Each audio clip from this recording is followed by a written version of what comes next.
আসসালামু আলাইকুম।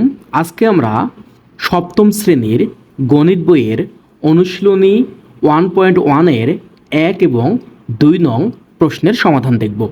সো 1 নম্বরে বলছে মৌলিক গুণনীয়কের সাহায্যে বর্গমূল নির্ণয় করো। ওকে, সো এখানে আপনারা দেখতে পাচ্ছেন যে এখানে 4টা ম্যাথ দেওয়া আছে। আমরা প্রথমত এই 4টা ম্যাথের সমাধান দেখব, দেন আমরা 2 নম্বরে চলে যাব। 2 নম্বরে আমাদের যেটা বলছে যে ভাগের সাহায্যে বর্গমূল নির্ণয় করো। ওকে, তাহলে দেখেন যে আমরা প্রথমত যে ক থেকে শুরু করি।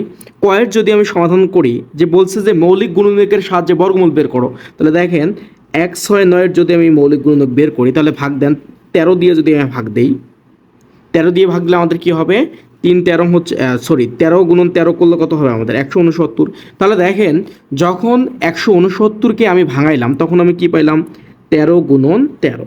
তাহলে এখন দেখেন এই যে 13 গুণন 13 এটা একটা জোড় না, এই জোড় থেকে যদি আমি একটা সংখ্যা পিক করে নেই, তার মানে এই জোড় সংখ্যা থেকে যদি আমি একটা সংখ্যা নেই, এই একটা সংখ্যাই হচ্ছে আমাদের এই সংখ্যাটার বর্গমূল। ওকে, তাহলে এই সংখ্যাটার বর্গমূল কত হবে, অতএব 169 এর বর্গমূল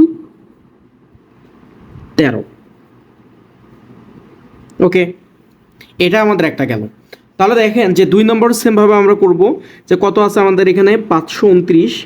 তো 529-এর যদি আমি বর্গমূল বের করি তাহলে কত হয় দেখেন তো, 529-কে কত দিয়ে ভাগ দেওয়া যায়, 529-কে কত দিয়ে ভাগ দিব আমরা 23 দিয়ে।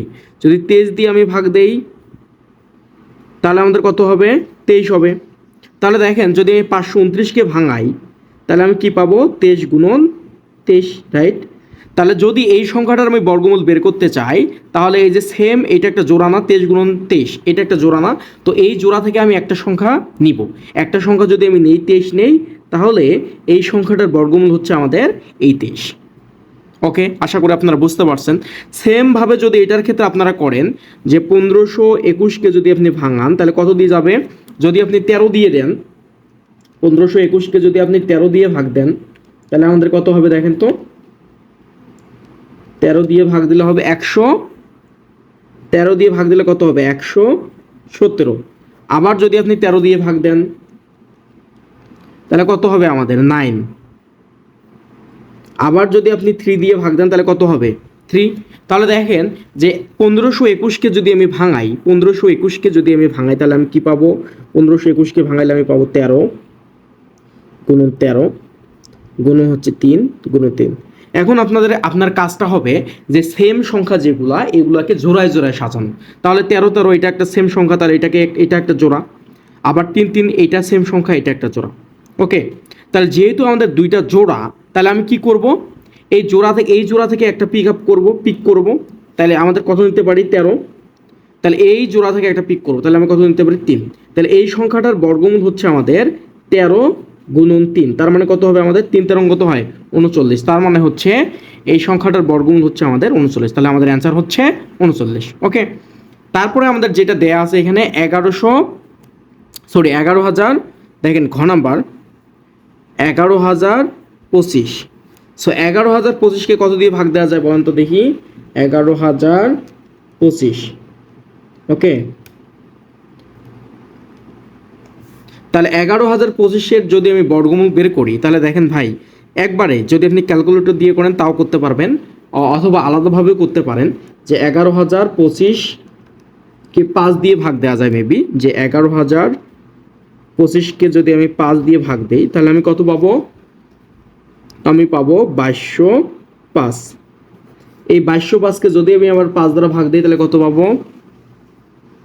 441। ওকে, এখন 441-কে যদি আমি 7 দ্বারা ভাগ দিই, 441-কে যদি আমি 7 দ্বারা ভাগ দিই তাহলে কত হবে 63। 63-কে যদি 7 দ্বারা ভাগ দেই 7 লং 63। 9-কে যদি আমি 3 দ্বারা ভাগ দেই তাহলে হচ্ছে আমাদের 3। তাহলে দেখেন যে 11,25-কে যদি আমি ভাঙাই, যে 11,025-কে যদি আমি ভাঙাই তাহলে আমি কি পাবো, যে 5 গুণন 5 গুণন 7 গুণন 7 গুণন 3 গুণন 3। এখন আমাদের মূল উদ্দেশ্য কি, যে আমাদের সংখ্যাগুলোকে জোড়ায় জোড়ায় সাজাইতে হবে। ওকে, যদি আমি এটা সেম সংখ্যা, তার মানে সেম সংখ্যাগুলোকে জোড়ায় জোড়ায় সাজাইতে হবে। তাহলে এটা একটা জোড়া, এটা একটা জোড়া, এটা একটা জোড়া। তাহলে এখন আমাদের কাজ হচ্ছে, যদি আমি এটার বর্গমূল বের করতে যাই, যে জোড়া থেকে একটা করে সংখ্যা নিয়ে নিব। তাই এটা থেকে যদি একটা সংখ্যা নেই 5, এটা থেকে যদি একটা সংখ্যা নেই 7, এটা থেকে যদি একটা সংখ্যা নেই 3, তাহলে দেখেন কত হয় আমাদের, 3 7 21, আর 21 গুণন 5 আমাদের কত হয়, 21 গুণন 5 দিলে আমাদের হচ্ছে 105। তাহলে এটার বর্গমূল হচ্ছে আমাদের কত, 105। ওকে, আশা করি আপনারা বুঝতে পারছেন। ওকে, যে মৌলিক গুণনীয়কের সাহায্যে কিভাবে বর্গমূল বের করতে হয়, আশা করে আপনারা বুঝতে পারছেন।